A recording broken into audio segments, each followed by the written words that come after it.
guys? My name is Matthew. Christian here. What's going on, guys? And this is Racing Through Life. It's a podcast hosted by OpenRace. And OpenRace is a real-time virtual running app looking to connect and motivate runners through real-time virtual running, as well as help event organizers increase revenue, reach a larger audience, and provide a more interactive virtual race. A lot of people have been kind of hurt during this whole COVID situation. Yeah. Event organizers and runners have been a part of that. A lot of events have been canceled. And we want to bring back events virtually, but more interactive. Like currently it's just go for a run, track your time. Like it's boring. And we want to make it fun. Yeah. And just to add on to that, we want to grow the brand. Not OpenRace is a brand, and just starting with the podcast Racing Through Life, we're trying to take a deep dive into kind of the running industry, event organizers, extreme athletes, a lot of Olympic athletes, just like we have on today with Kim Conley. And we're just basically trying to break down kind of the runner's life inside and outside and inside the track. Just that's something we felt that the industry wasn't doing. If you look at other sports as well, like everyone seems to break down into like the top four sports. You have the basketball, baseball, hockey, football, but like running, it's such a fine line who follows and who keeps up. So this podcast was made to help take a bigger deep dive into that. Yeah, for sure. And this one we got Kim Conley on the podcast, an Olympian, two-time Olympian, 2012 London, 2016 Rio. Great. Both of them. Or the 2012 one just got in on the skin of her teeth. Really great story. Looking forward to getting into this. That's awesome. Let's go. Yeah, let's welcome Kim. Awesome. Welcome. Hey. Hey, Kim. How's it going? Good. How are you guys doing? Great. Thanks so much for having us or coming on today. How was Thanksgiving? Good. It was actually, we didn't for us, because of COVID and everything, my family, we just it was just the intermediate family. So just my parents, my mom's mom, my brother, my dad. So it wasn't the typical big Italian Thanksgiving feast, but I mean, it was good for what it was worth. But yeah. Same here. Yeah. You live in America, right? So yeah. Not Thanksgiving till November. Yeah. I have no idea what that's going to look like yet, but we'll see. Yeah, for sure. You just recently, well, first of all, thanks so much for coming on to the podcast. Basically what we want to do on Racing Through Life is kind of connect to different runners in the running world. We feel like a lot of people don't dive into this space that often. And it's really tight knit community that we kind of want to just jump in on and learn more about, and have hopefully other people learn more about. So thanks so much for coming on. I guess why don't you give the viewers a little kind of rundown about yourself, and then we can hop in. Sure, yeah. So my name's Kim Conley, and I grew up in Santa Rosa, California. And I started running when I was 12 years old. I joined a youth track team, and I wasn't very good. I was okay. But when I got to junior high, I was the third best runner on my junior high team. So I wasn't a superstar by any means. Oh, wow. But I loved it. I loved the team aspect of it. And I had a great team experience, and I loved it in cross country. It didn't matter that I never won races or that I wasn't the number one runner on my team. Just to be a scoring member of a team felt like a really important task. And I had coaches that made me feel very valued in that role. Yeah. So I loved the sport, and got recruited to go to UC Davis, which is a mid-major school in Northern California. Yeah. And so I continued developing there, and just PRing every year. My debut 5,000 meter time was 17:27. And then by the end of college, I'd progressed it down to 16:17. Wow. So steady improvement. But still a minute slower than the Olympic standard. So when I graduated college, I didn't have any thought that I would ever be trying to really compete at the Olympic level. But then over the next 3 years before the Olympic trials, just kept making progress and sticking with it. And then entered the Olympic trials race in 2012, 5 seconds away from the standard. And that's when I had the big breakthrough of my career, and took third place that day and got dipped under the Olympic standard and made the Olympic team. So that's how I kind of weirdly, slowly worked my way up into being a professional runner. Wow. That's amazing. Great story. And I feel like a lot of runners kind of have that same experience where they just kind of fall into the sport. And love it naturally at first, and Yeah. then they're like all of a sudden in the Olympics. Yeah, like we've had that kind of talk with a lot of different Olympic athletes, just like jump into the sport unknowing like even what it is sometimes, and then are an Olympic athlete, which is crazy. I want to kind of bring it back to when you first started the track and field club. What kind of persuaded you to join the team, or like what sparked your interest in running?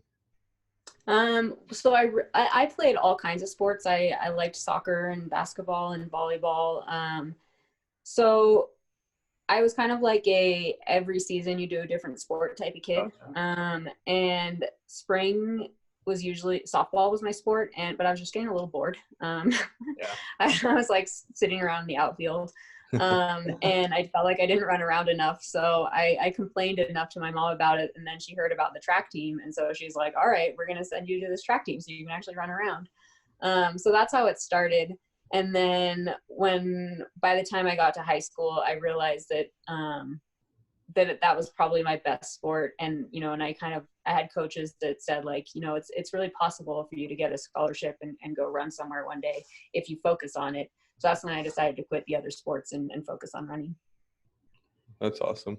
Just training wise, I guess. So when you first started the track club, was it like a once a week kind of club, a few times a week? And then when you got into high school, obviously you and your coaches realized you could potentially get a scholarship. So I'm assuming your training was bumped up more to like almost every day of the week you were running.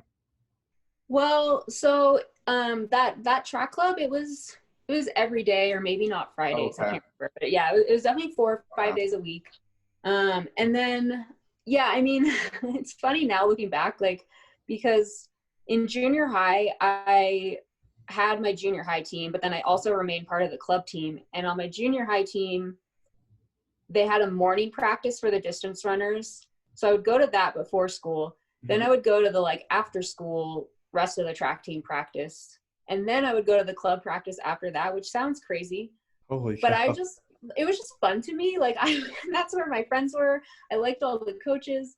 I just wanted to be doing that. And I think the coaches that were like, wow, you really could like do this long term. I think like, they've told me like later in life, like you were so dedicated. And I'm like, oh, I don't really remember it as being dedicated. Like I was just like hanging out with my friends is the way I remember it.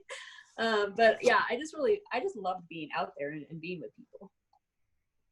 I think like just speaking on that, when we talk to I think parents nowadays, they want all their kids to be really good athletes. So they kind of, I guess, push them when they're so young. They'll put them like for any sport, it could be running, could be hockey, football. You put them in so many like camps to get them better that they actually don't fall in love, I guess, with the sport. It's more so like it becomes a job too early for them. So they actually lose that interest. And even if they are skilled in it, they'll go to college and then after they kind of realize like, I didn't want this. And it wasn't more so a love for the game or the sport. But I think for your stance, it was more so like, this is where the people you loved, your coaches, your friends, like you loved being there and just running. So I think you found a genuine connection with the sport. And I think that's one of the reasons why you were able to just, even through college, just continuously like beat your PRs.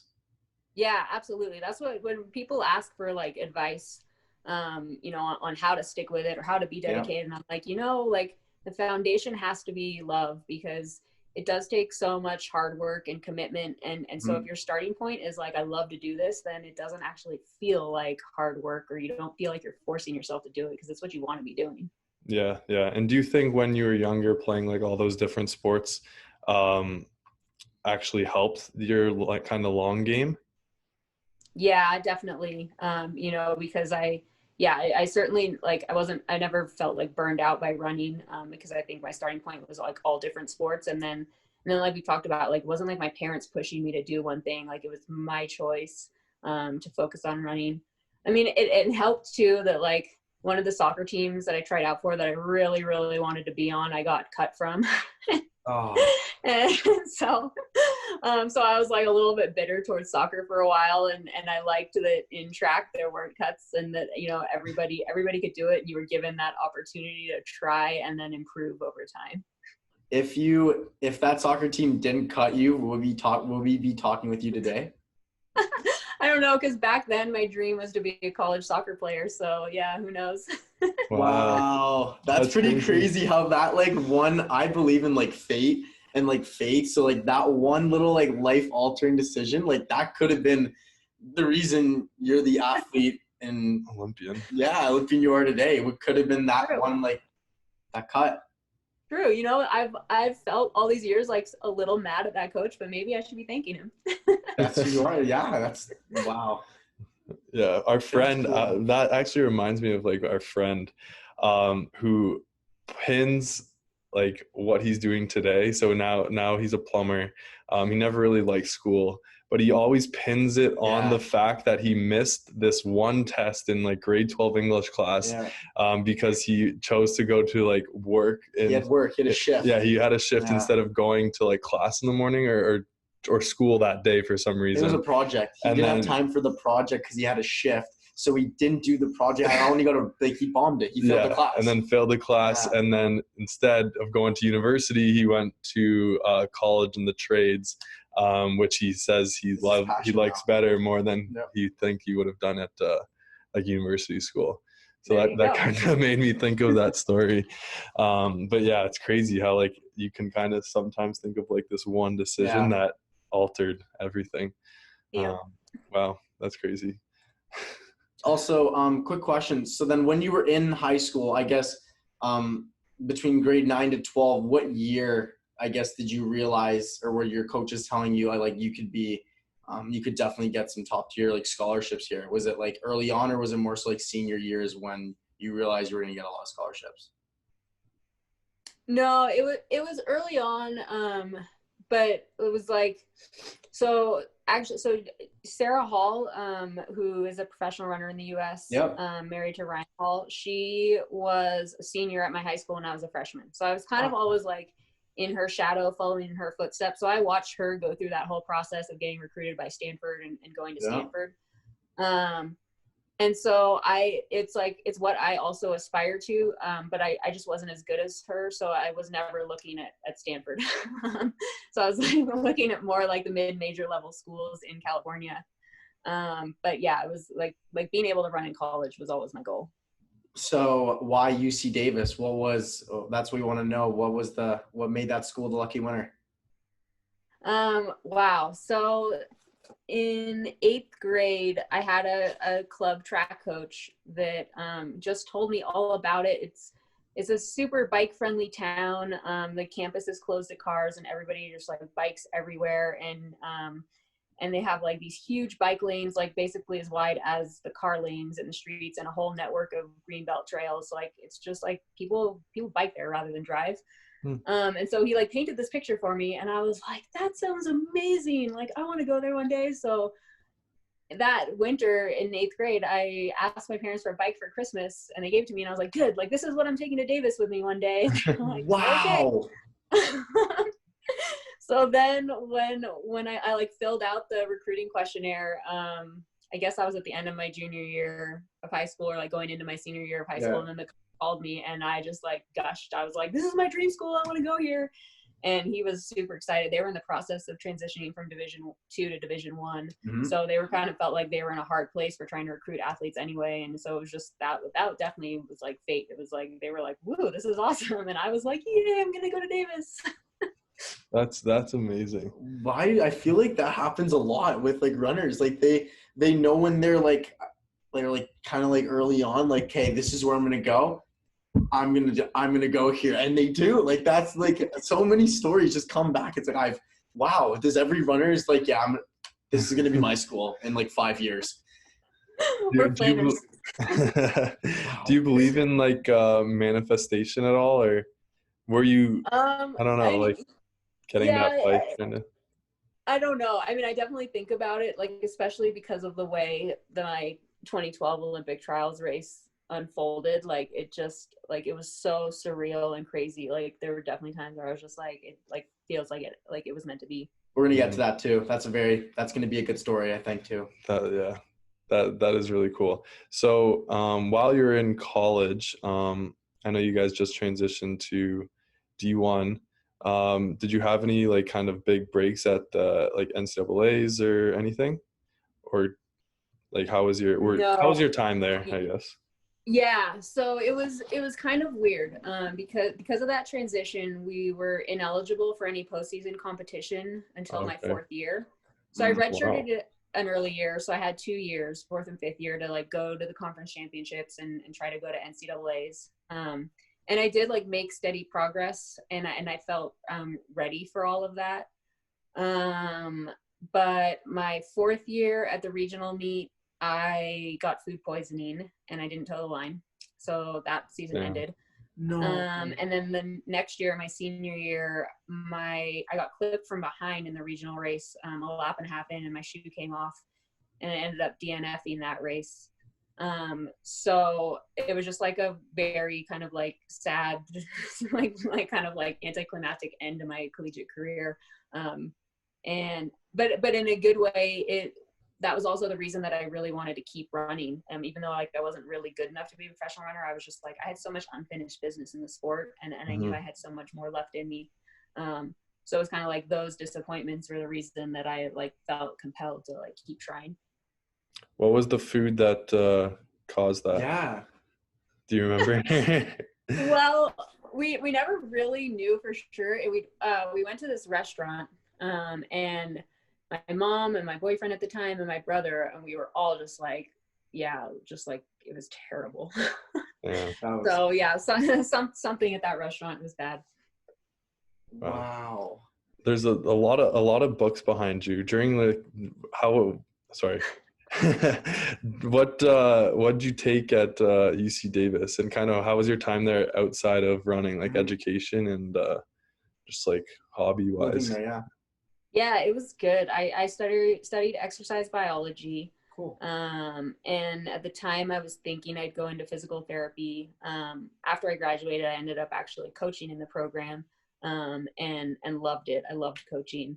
But yeah, they were really good to me, in terms of like my development as an athlete, and then like bringing me onto the coaching staff after I graduated, but also like allowing me the room to continue racing and developing as a runner.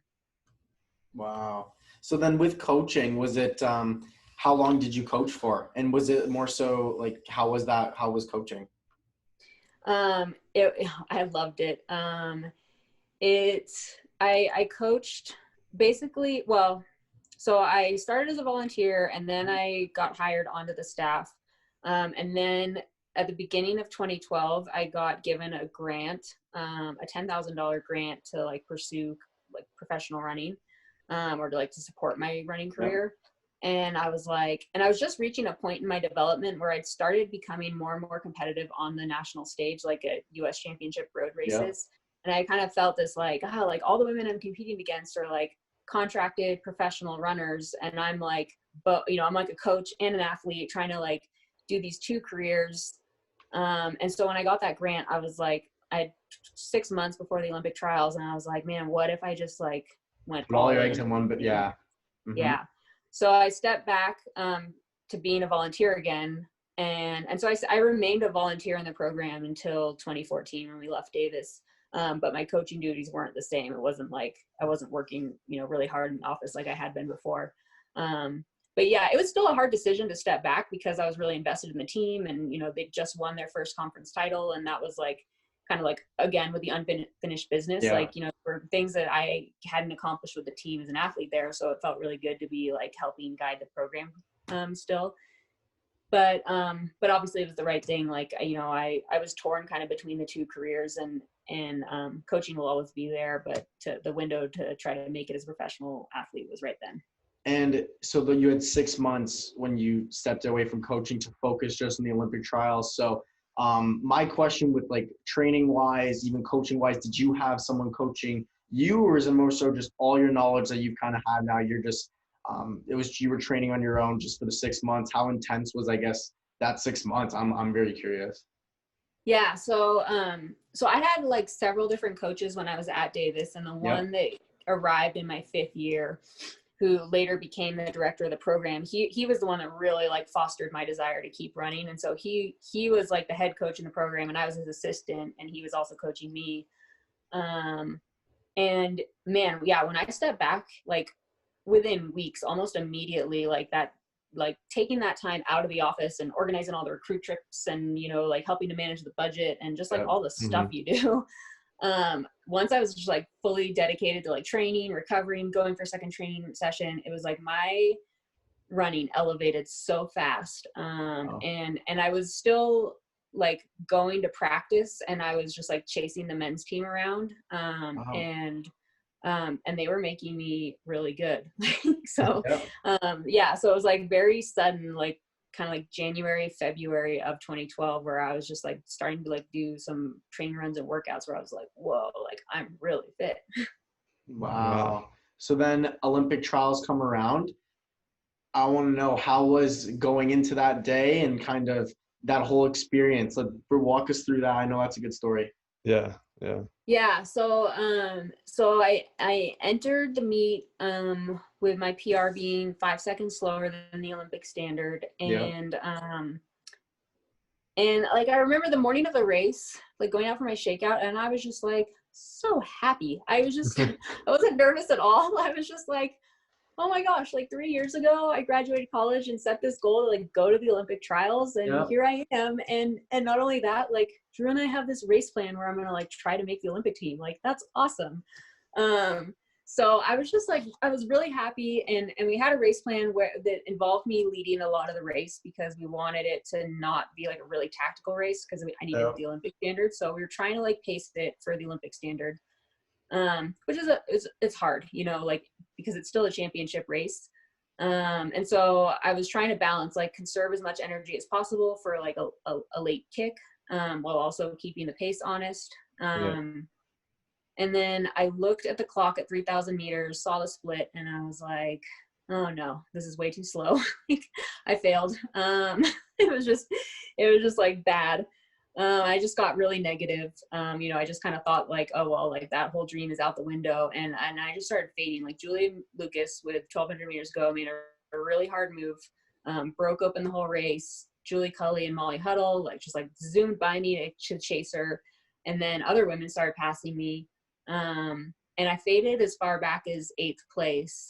And then with 600 meters remaining, I heard Drew yelling for me. And I just kind of like snapped out of my funk and was like, like, we've worked way too hard for me to like wallow back here. Like, I really thought, like, you know, I thought the Olympics were off the table. But I was just like, you just have to leave your heart out on the track and run the best possible race you have in you. So I was like, get into 5th place. Like, you know, like I was like sitting in this line of women in 8th place, but it was like, you know, 5th place was only like a few seconds ahead. So I was like, get back into 5th place. Like, that's way better than 8th. So I started rallying. And when I came around the corner looking at like a lap to go, I could see that Julie and Molly were like really gaining on Julia Lucas. And so I was like, oh wow, like that race is crazy. I was like kind of like watching it up ahead. And then we go into a lap to go, come around the corner again. So now we're in like the backstretch with 300 meters to go. And Molly and Julie go by Julia. And I was like, Julia looks like she's like almost gonna walk. Like, she was slowing down so much. I was still in 5th place, but I was like, I could be on the podium. Like, I think I could get 3rd. I really thought like Olympic standard, not a chance. But I was like, what if I was on the podium? Like, that would be amazing. So I just like rallied so hard and bore down to just try to like get onto the podium for that moment. And so came off the final turn, and then I could like hear the energy of the crowd. Like, they were watching me close. And so I was just like, I knew it was happening. And I leaned at the line, and I don't really know why I leaned at the line, because distance runners don't do that. But the only explanation I can offer is that I used to mess around with the UC Davis guys, and we'd see the track and we'd just start sprinting. And when you got to the gate, like everybody would lean, and we were just like playing around. So I'd rehearsed it tons of times. And so in that moment, for whatever reason, I just leaned, and I ended up taking 3rd by 0.04 seconds, and then under the Olympic standard by 0.21. And so it took forever, it seemed like, for the results to appear on the Jumbotron. But when they did, I was in 3rd, and the Olympic rings were next to my name. And it was just like it was just crazy. Like, my mind was just like exploding. Okay. So incredible. That's back to like what I think about with running. And especially when you go into a couple thousand meters, it's to the point where it becomes mental. Like you see, even mid race, you just look up and you're like, I can't, because every runner knows the split, their time, what they should be running at. And you were like, I can't, like, I'm not winning, like, I'm not going to make it with still basically half the race, just under half the race to go. So I think with running, because it's such a unique sport in that sense, is it's just a battle between like you. I think it's just you and yourself. And it literally came down to 600 meters. You're like, okay, I'm going to do it. And that switch was just like, also a lot of things went, your way with was it Julia that started falling back a bit. And then you kind of saw that and you're like, okay, I can do this. And that little faith thing that we're talking about before, that faith thing, you're like, okay, I'm gonna do it. And literally you made it. That's incredible. Wow. By 0.21 and then by 0.04. Yeah. So if you didn't hit any, like one of those, like if that 0.04 was under, you wouldn't have made it? Yeah. Oh, wow. So what was your reaction? Who was there like with you, for you, and what was like your initial reaction? Oh man, yeah. It was so crazy. So like I had like high school coaches that were right there in the stands. And I couldn't find them, but I knew where they were sitting. So I just like kept my hands up because I was like, I'm gonna sit somewhere. And then like obviously Drew, who like we had started dating by then, we're married now. So then when I saw him, it was just like, we did it. Like we just couldn't believe it. And then actually, so I was born in England. My dad's American, my mom's English. Mm-hmm. And so they were just so excited. I mean, my mom, like to be able to go to the London Olympic Games, like she was just like, she was so thrilled. So it was exciting to take the victory lap, and see them like up in the stands, just like jumping up and down. Wow. That's amazing. So your then boyfriend, now husband, was your running coach? Yeah, he's my coach. He's my coach and training partner. That's awesome. Wow. That's really cool. What'd you do? Remember what you did to like celebrate that night? Did you guys go out for dinner or anything?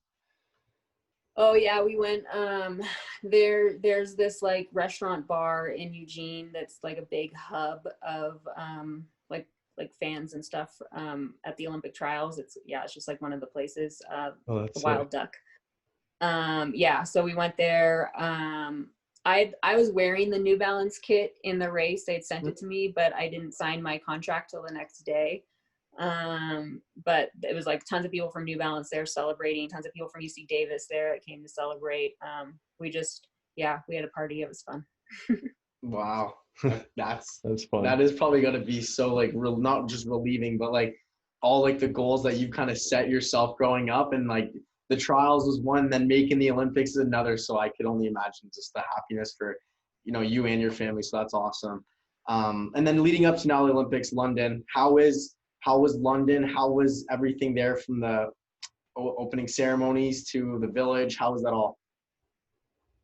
Yeah, it was so amazing. That was just such a great Olympic experience. And I think like making the Olympic team the way I did was like, it was like, I felt like a weeks and weeks long adrenaline rush. Oh yeah. Because it was just so shocking.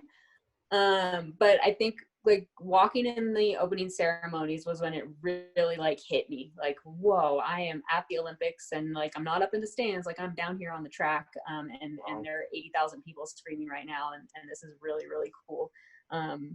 Just to be representing your country, it's just like, it's such an honor, and the Olympics is the pinnacle of it all. So that was really amazing. I mean, I just feel like I was like trying not to be starstruck the whole time, but I was just like around all these people that I looked up to for so long. And so it was like, my roommate was Morgan Usini, and I was just like having a lot of fun getting to know all the other Team USA athletes. I remember one day I was like eating alone in the dining hall, and then Matt Centrowitz and Andrew Meeting like came and sat down with me, and I was like, whoa, like this is cool. And then like by 5 minutes I was like, these guys are clowns.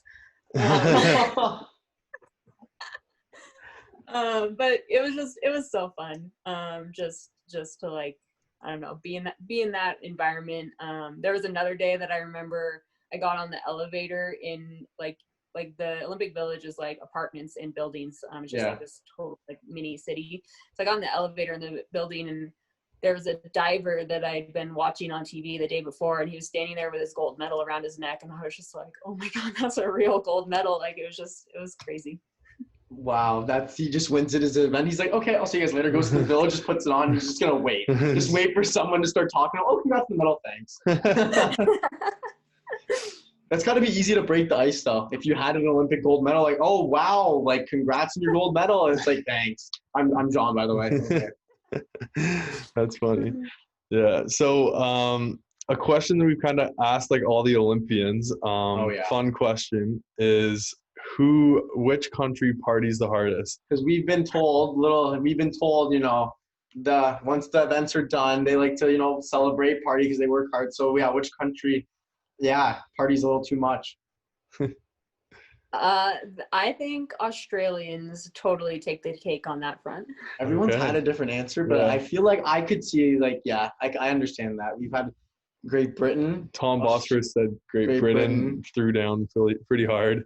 And then yesterday, Kendall said Jamaica or Italians. Yes. Jamaicans, Italians, and now we have Australians. So now I think we should do like a poll. We should do like a poll and see like, okay, it's got to be this country. They've been 3 ticks so far. Okay, that's cool. That's awesome. So how was so after obviously the Olympic? How long is the Olympic? Few weeks, right? Duration was for you. How long did you stay there for? I think I was there 3 weeks. Okay. Because I went to like Team USA had a camp beforehand, and then they just moved us all to the Olympic Village. So I think I was in the Olympic Village for 3 weeks.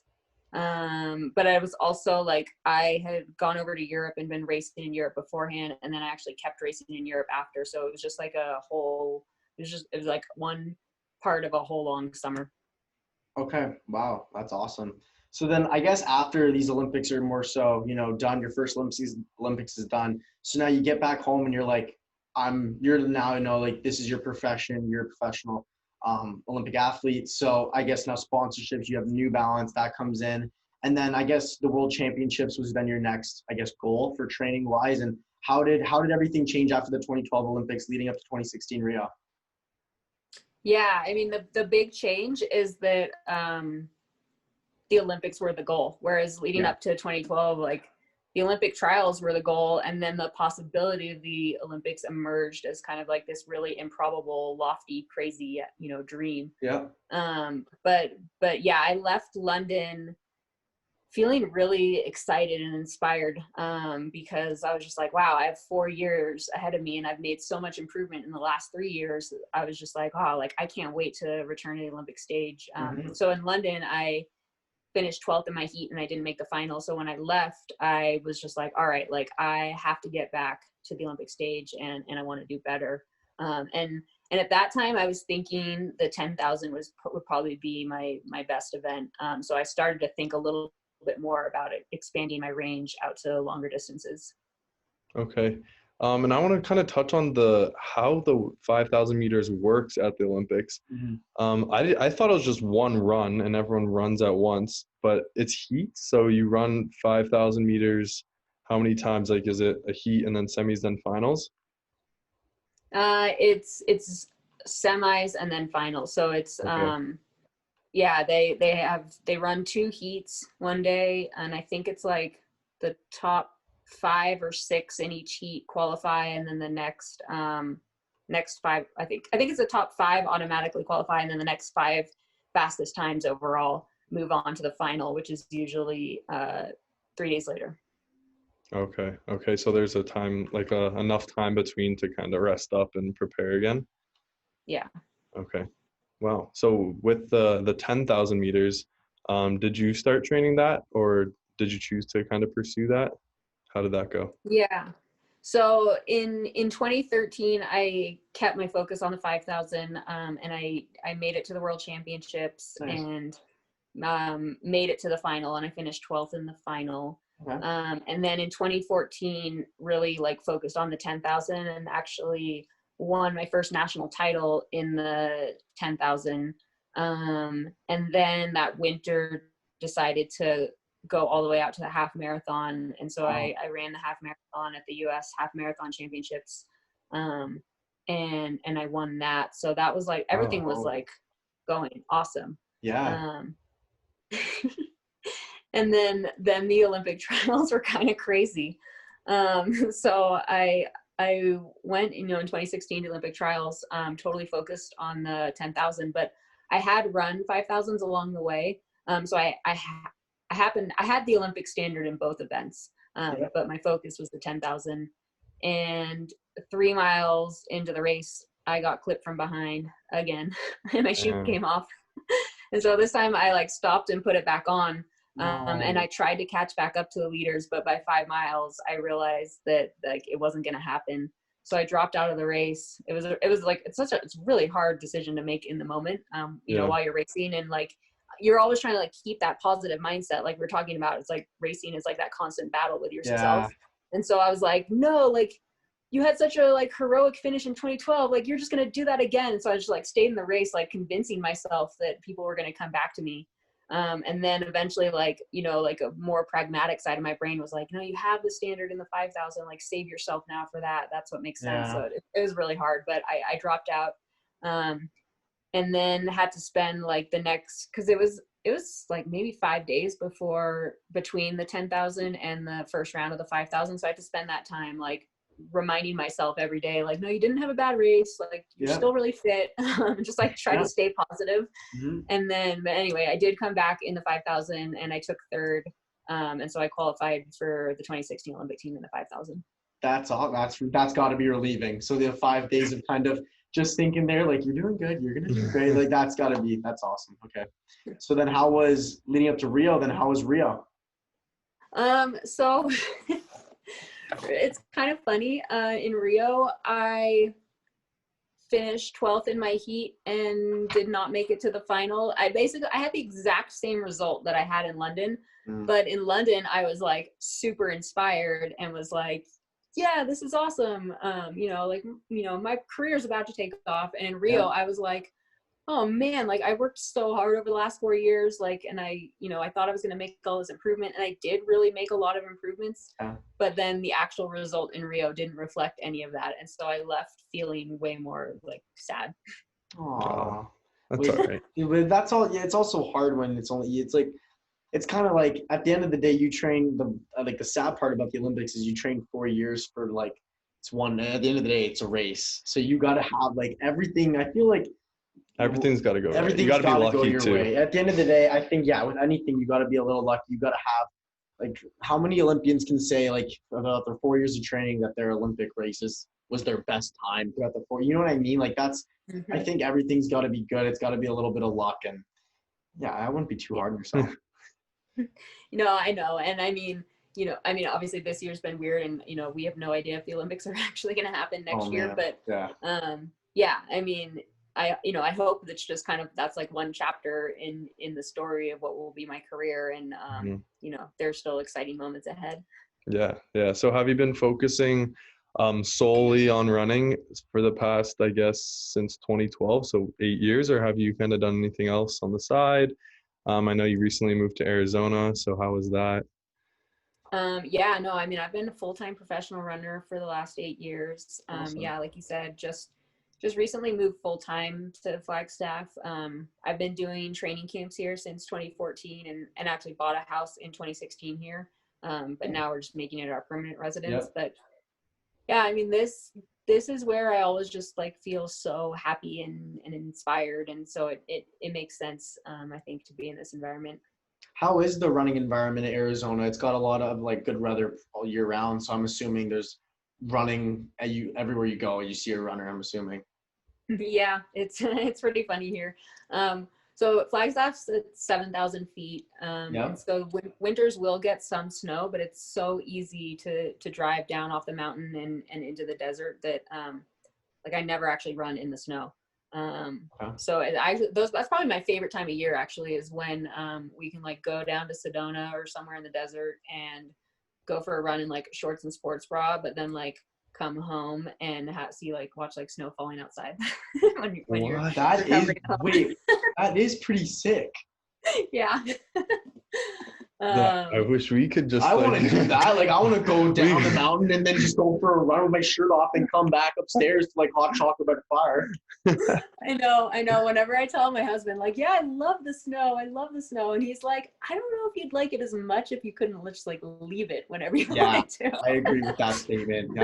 Come to Toronto for a winter, and then you might be like, I want to go back to Arizona on the mountain. Yeah. So how long's like the drive? Like, I'm just thinking of like the descent. Like, how long's the drive down to the desert and then like kind of back up? It depends. You can do it like in as quick as like half an hour, 40 minutes. But sometimes like if it's really snowing up here, then it might be raining there, so we'll go further. Oh, okay. But yeah, it depends. Like, it's just like all these different forest fire roads. And so it also just depends like depends how hilly you want the run to be, basically. Wow.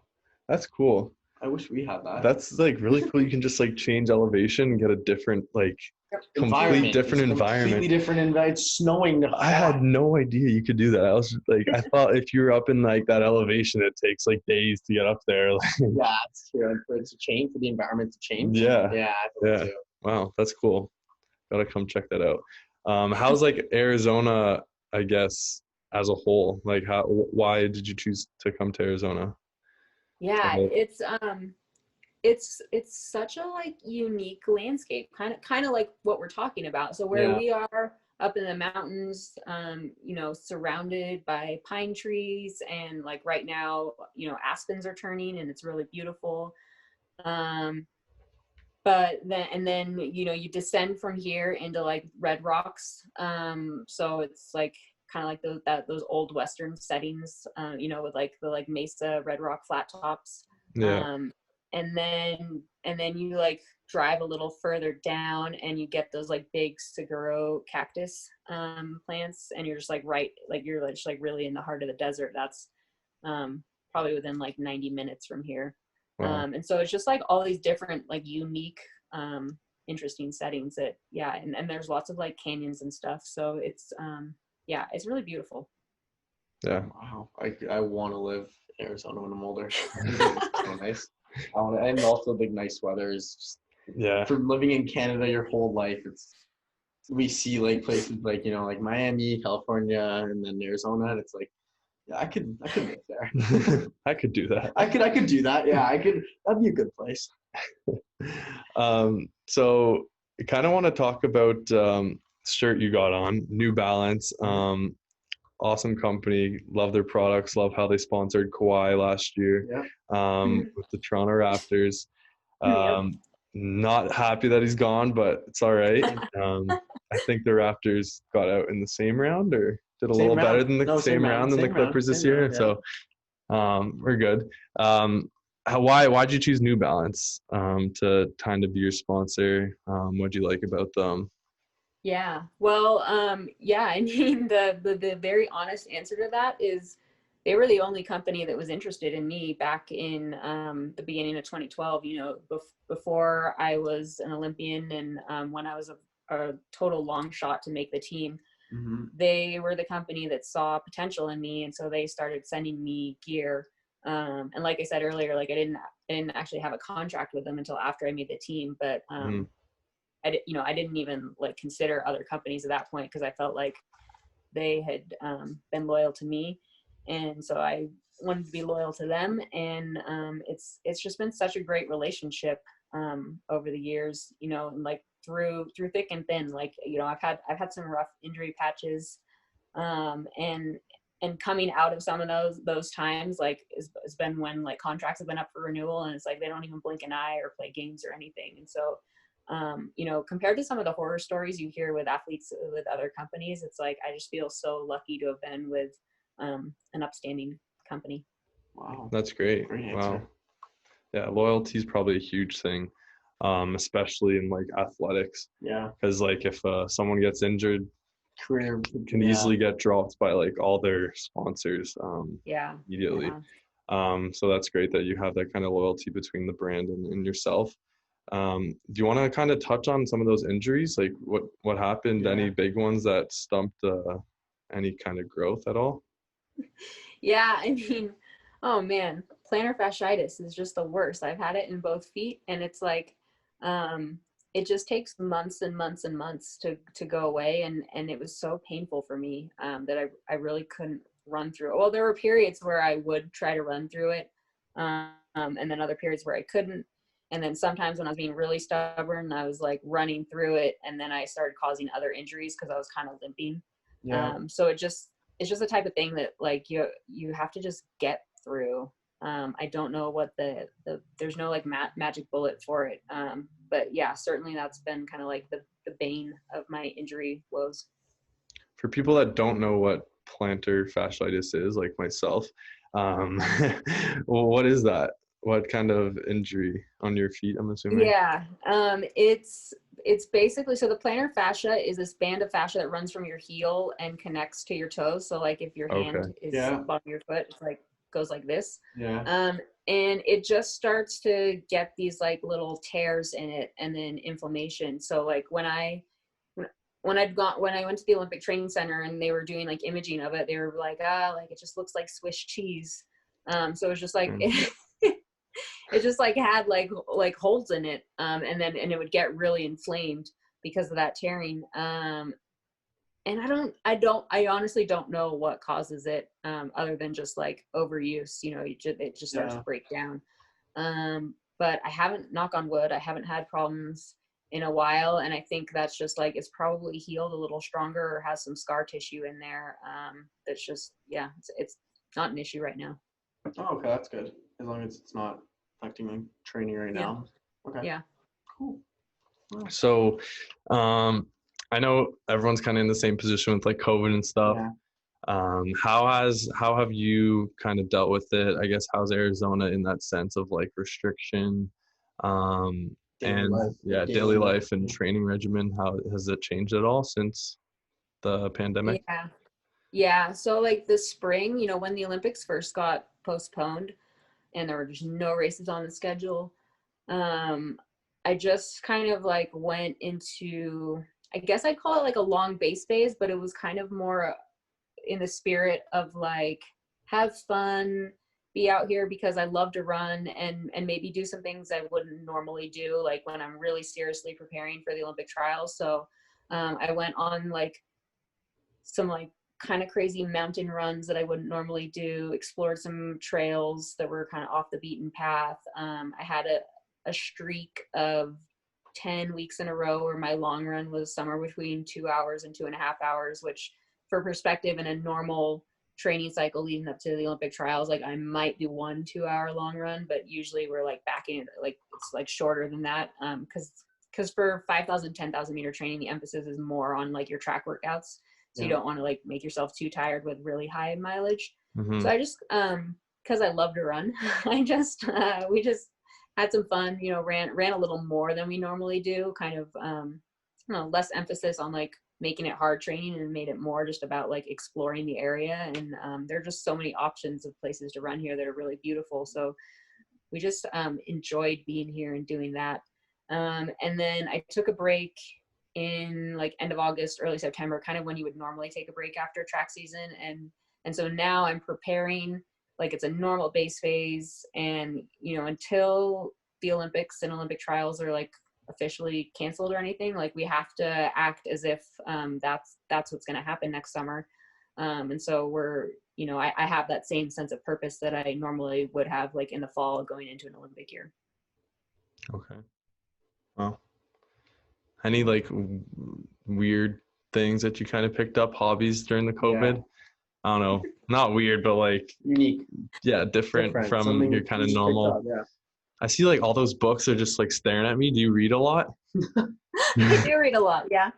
I made this my background because these are all my running books right here. Oh, okay. Oh, wow. Nice. Have you read them all? I read a lot anyway, so that wasn't unique to COVID. Pretty much, yeah. Yeah, I have.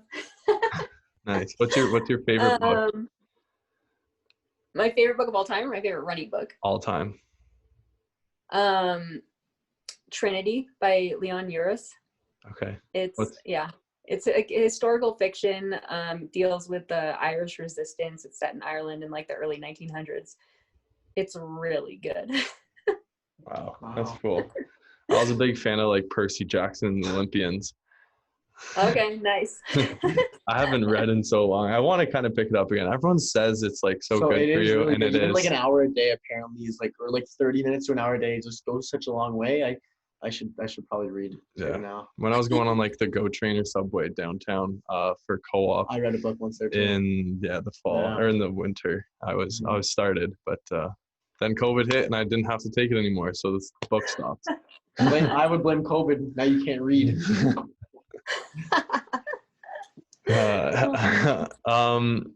Yeah, so great podcast. Awesome. We'll kind of wrap it up here. What we do at the end of every podcast, we do a speed round. So we have some questions lined up here where you just kind of give us your answer top of your head. The last one will be a little bit longer, so you can take your time with that. So yeah, you ready? All right, fire away. Let's do it. Okay. Favorite food? Spaghetti. It's a good one. Favorite movie? Gladiator. Color code. Biggest fear? Snakes. Ugh. Oh, isn't there a lot of snakes in like the desert, Arizona? It's not as bad as where I was in California, I don't think. Okay. Oh, wow. Okay. Sweet or salty? Ooh, probably salty. Okay. Biggest pet peeve? Oh, that's hard. You got a few? No. Maybe I just don't have very many. I don't know. It's one of those things that in the moment I'll be like, this is my pet peeve. Okay, I know those. Like mine, it's like people that are late. Yeah. Yeah, that's a bad one. I know. As you can see, you was looking at me Yeah, for that because one. he's late for like everything. Okay, so I want to kind of add one in here. We said sweet or salty, you said salty. What kind of salty? Like chips? Oh, Yeah, chips and salsa is like my favorite snack of all time. That's a okay. phenomenal My favorite, snack. because my favorite like junk food is like chips. Like I can crush like potato chips. Like if I would hammer a whole day, I could eat only chips. I would love that. With your salsa, I personally mine. Okay, so this is a weird. This might be weird for like. It might be weird, yeah. So, never liked the chunks in the salsa. So Tostitos, like what the salsa that we get here. There's probably way better salsa in Arizona. Yeah. In California, but the ones we have here is like just the store bought. They're pretty chunky. So what I do is I blend it up, and then it tastes amazing, and I can just scoop, and I don't have to like be wary of the chunks, you know. So okay, fair enough. yeah, are you just like the chunks? No, I'm good with the chunks. Like everyone else, you're the only person that blends salsa and then has it with their chips. It's nice. I don't know. I like it better. I'm just saying. I knew she wasn't gonna say, "Yeah, I blend. I'm also blend my salsa." Well, maybe they have like pre-blended salsa there. Is that a thing? That could be like at restaurants. I've seen blended salsa. Really? Yeah. I didn't know that. Okay, I just learned something. Okay, cool. Hit the last question. Okay, and the last question is: if you could have dinner with one person, dead or alive, who would it be and why? Oh man, that's so hard. This is the hard one. Yeah.